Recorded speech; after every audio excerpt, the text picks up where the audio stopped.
name is Tonya Byrd. I am with the Communications Committee with the Fayette County Board of Realtors, and I am here with the fabulous Eric Slepian. Thank you, Tonya. It's good to be here. Yes, and we're going to be talking about incorporating your business as a real estate agent today. Eric, you help a lot of agents do this. We do. And so tell us a little bit between the difference between an LLC and an S Corp so we can first lay the foundation. Okay. Well, first let me say that it is extremely important to have some type of entity that has liability protection, some barrier between you and the people that you're going to be dealing with. We are a very litigious society. People sue at the drop of a hat. I've seen realtors sued more in the last 2 years than the last 20 years. And it makes sense if you think about it, because the people that you're dealing with are involved in a very emotional transaction. For most people, it's the single largest financial transaction of their lives. Mm-hmm. And frankly, when things don't go the way that we want them to, it has to be somebody else's fault. And realtors are an easy target. So you need some barrier of protection between you and the people that you're dealing with. And you really have two choices under the law. You can be a corporation or you can be an LLC. Now, from the standpoint of being your attorney and want to make sure that you're protected liability-wise, mm-hmm. I'm happy with either one. Both have the same level of liability protection. There's no difference between them. Okay. So the way that we typically will decide which one is best for you is look at the taxation of the company. Okay. So I know you're not a CPA. That's okay. But what is the benefits and the taxations between the LLC and an S Corp? Okay, so to have that conversation, we have to talk about how there's two types of income. Mm-hmm. There's active income and there's passive income. So active income, in its simplest sense, is I'm an attorney. This is what I do with most of my time. This is where I earn most of my money, being an attorney. The money I earn as an attorney is active for me. Passive income is I also have an investment property. But other than acquiring that property and finding the tenant to go in there, I don't do much on a monthly basis to generate that income. That income is passive. The reason that it's important to have that conversation is active income is subject to what's commonly referred to as self-employment tax. It is Social Security and Medicare and the matching of it because you're both employer and employee. Mm-hmm. So it's 15%. If you have a business that's generating active income, we're going to try and find a way to avoid some of that tax. The only type of entity that can do that is a subchapter S corporation. Okay. If the income is passive income is not subject to self-employment tax anyway. So there you're better off being an LLC. That's typically the conversation that we have.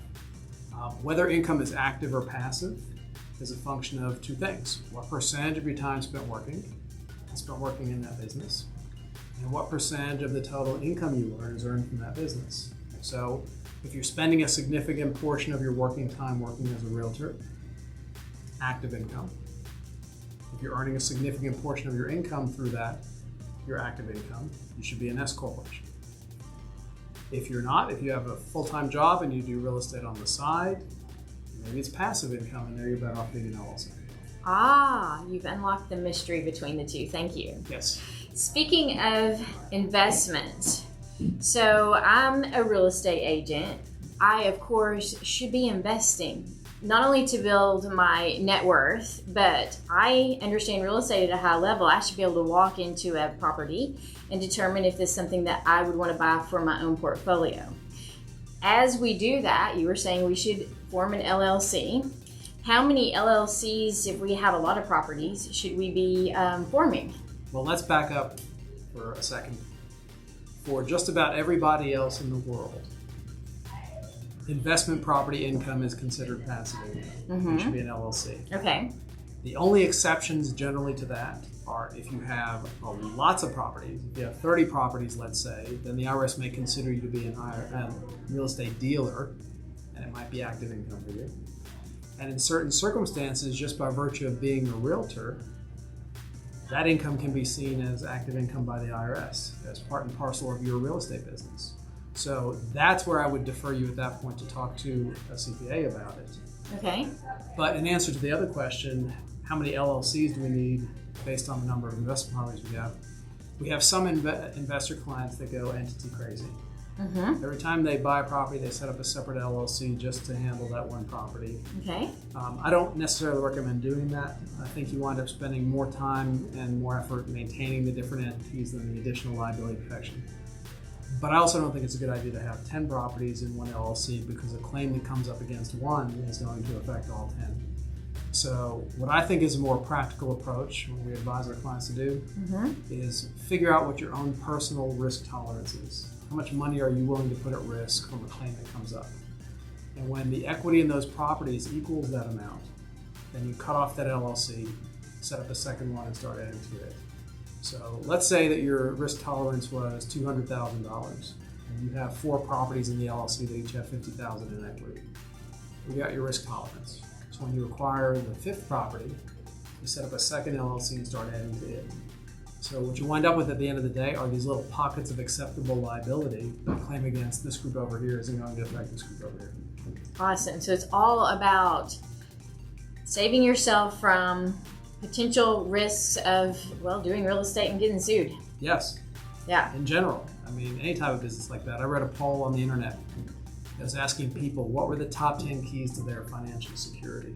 What was going to make them financially secure in their later years? Number 2 on the list, winning a big lawsuit. Second only to inheritance.